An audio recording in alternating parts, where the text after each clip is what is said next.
Welcome back to Fix My AG Doll. My name is Sarah, and today I'm bringing you a very satisfying video. At least to me. If you like cleaning, restoration, TLC, all those kinds of things, this is definitely the video for you.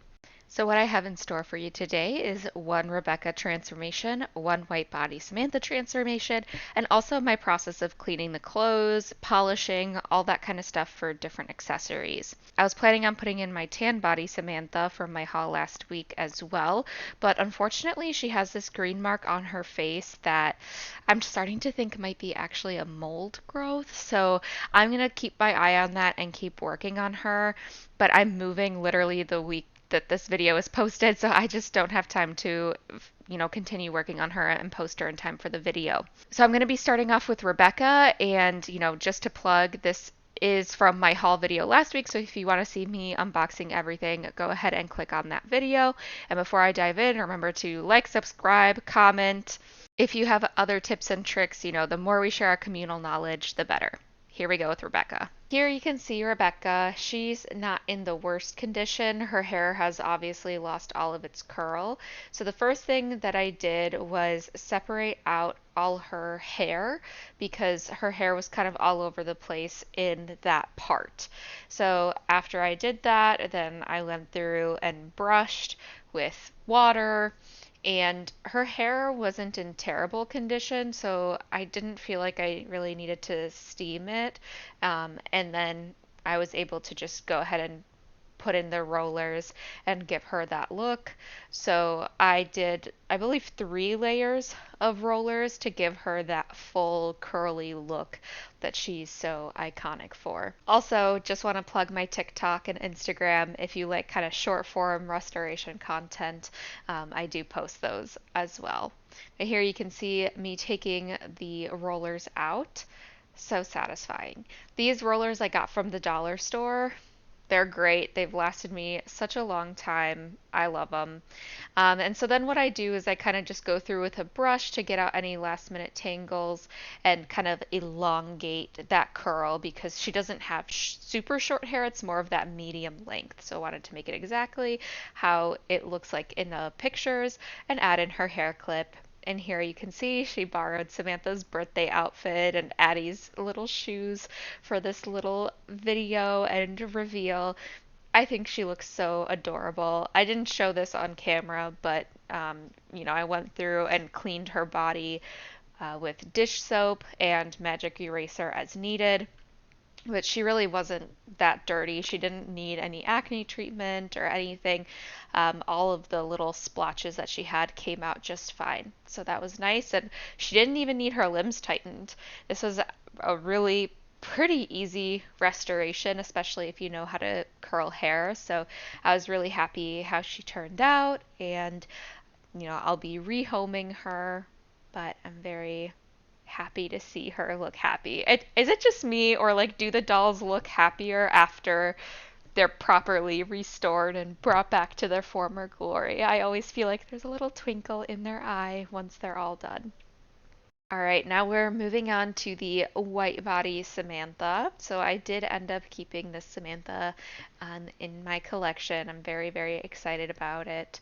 She kind of ticked all of my boxes. I wanted the lighter brown eyes, the lighter brown hair. She has very, as symmetrical of a face as you can get for Pleasant Company. She has still, color in her vinyl, as in she hasn't turned gray over time. So I really, really fell in love with her, and her restoration was just amazing. So she does still have some like color on her face, but you will see I'll add more. Her hair wasn't like too much of a disaster. Um, Here you can see me brushing it. I use the spray bottle and I try to be very gentle. So I start off with the plastic brush because it has really wide bristles to try and get a first like cursory brush through, and then I get smaller and smaller bristles with each subsequent brush. So then I was actually going through and cleaning her face. She had a lot of like dust buildup, but otherwise her vinyl was fine. I did end up washing her body because it was like browned, and it came out like super white in the end. So I'm happy I did that. And then I wanted to give her kind of that long, wavy, curly look, in between a wave and a curl kind of look. And here I am putting on some paint onto her face. So I use a sponge and I use like liquid watercolor paint to do this. And I just dab on the paint and then I brush it off and then just kind of keep building up from there. And for the lips, I use an actual paint brush and similar method though. Like I paint on the watercolor and then I dab it off and keep it building the color until it's where I'm liking it. But here she is in the end. I think she looks so adorable. I am just so beyond excited. I love the fluffy bangs. Like, oh my gosh, she looks so cute. I'm really happy with how her curls turned out. I know it's a little bit maybe more curly than she's pictured with in the catalogs, but I really like it. Like, I really love her appearance with more of that curled look. Yeah, I think, I'm just so happy with how the color in her face turned out too. I'm a fan of more of like the orangey sunset kind of blushing. I think this blushing was like more common with like Felicity, but I think that it looks really, really nice on Samantha's skin tone and Molly's and Kirsten's because they all have the same skin tone. So that's what I tend to, for my personal preference, lean on. And I should also say, so I just use like the Artist's Loft watercolors that you can get at pretty much any craft store. It's kind of like the most common brand of watercolors. I found that it doesn't need Mr. Super Clear or any kind of sealer. And, if you're a beginner, that's kind of my warning to you because, like, you kind of have to make a decision right away because, I learned from practicing, like, Magic Eraser won't even, like, take off the watercolors. So, you know, be careful with that.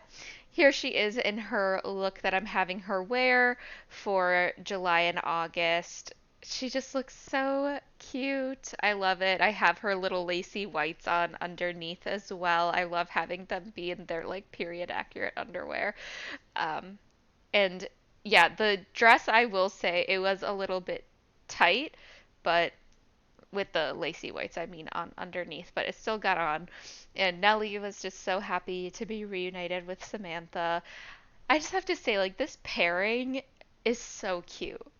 They might be like my favorite pairing. Like, Elizabeth is definitely my favorite best friend doll. But I think, like, as a pairing, I think Nellie and Samantha just complement each other so nicely. And they just look so cute, and I love their whole story and that they're adoptive sisters together. Just so sweet and so gentle.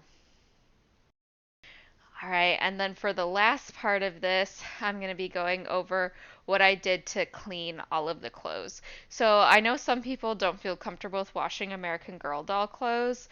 I feel very comfortable with doing it. I have asthma and I'm very sensitive to a lot of different dusts and allergens. And so I just don't want to be sneezing and being nasty and risk getting sick from like mold or mildew or, any other kind of allergens or bacteria that might be on the clothes. And then also if, they're older or they have any stains, I want to get those out as well. So I do my whites and the colors separately.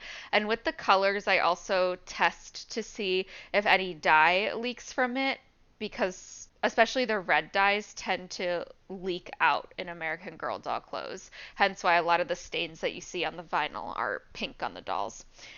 So I've already tested whether there's dye coming out of these, but I've already washed the white and I just use like regular detergent. I have, like I said, have a lot of like issues with allergens and stuff, so there's really only a couple of detergents that don't irritate my skin. So I use an Arm& Hammer sensitive one, which is what I'm using here on those clothes.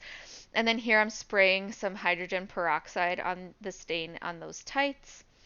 And then when it's nice enough outside, like to just air dry outside all the clothing. If it's too cold or it's raining outside, then I'll just hang them in my bathroom. But especially for whites, that's another way that you can brighten whites is to expose them to direct sunlight. Of course, if you have colors, then be careful of the bleaching effects of sunlight.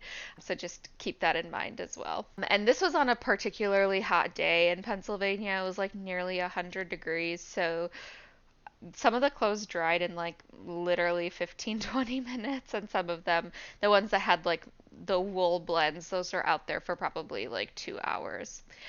And for the whites that needed brightening, because some of them were like literally like yellowish, I'm putting them a color safe OxyClean. I know that they're whites, but there are still some colors on there, and I still don't want to take any risks. But here you can see there that like the Samantha tea dress, bleh, it was like actually like yellow, and some of her socks and stuff too. So I mean, you already saw like the tea dress with my reveal of the Samantha restoration that it turned out like actually white. So I'm really happy with that. And I guess also another reason that I always use the color safe is because even if it's an all white outfit, the tag still has the red dye on it usually. So just want to preserve that as well. And then laying out all the rest of the clothes to dry. Samantha's shoes that I got, so this is these shoes from her tea dress outfit, the little ribbons had been detached, so I'm gonna struggle with making them into little bows. It's so hard with like the little tiny ribbons, but eventually I got it. If you have like bigger fingers than me, it might be even more of a challenge.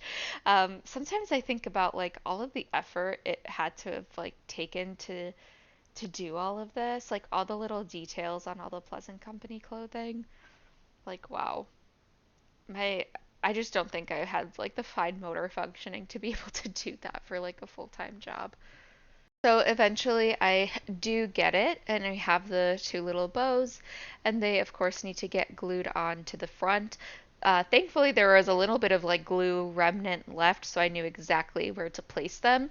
But I put them on a doll's feet so that I had like a stable position that I could like push it up against. And I'm gonna take Gorilla Glue. I love this specific packaging of Gorilla Glue because you push it on the sides and you can see you just have like really good control and can get a very, very small amount right on there. Gorilla Glue goes a very long way.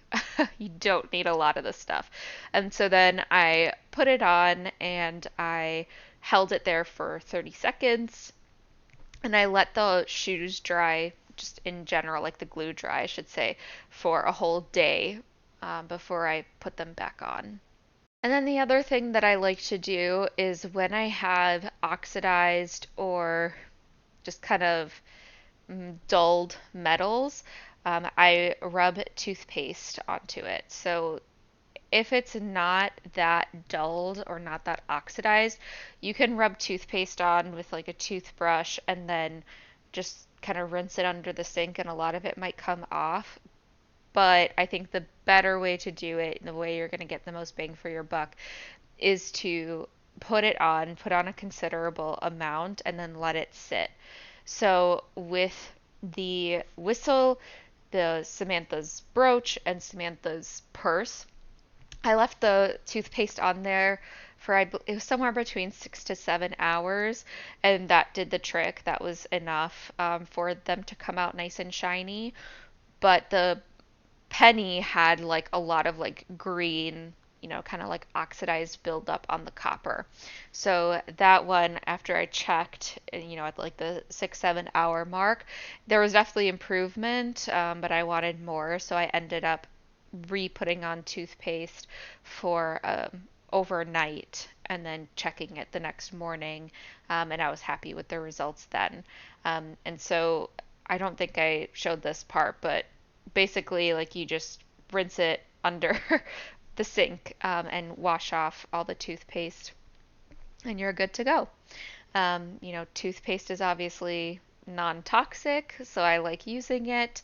There's no really risk of damage to the items from, using it.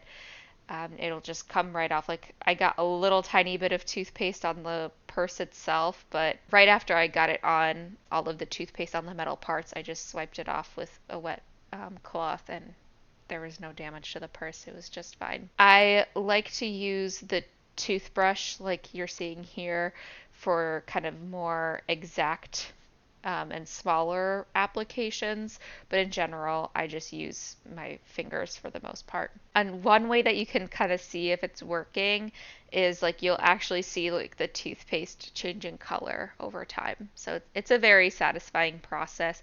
And you can do this with like your real jewelry too. And I should say that maybe this wasn't obvious.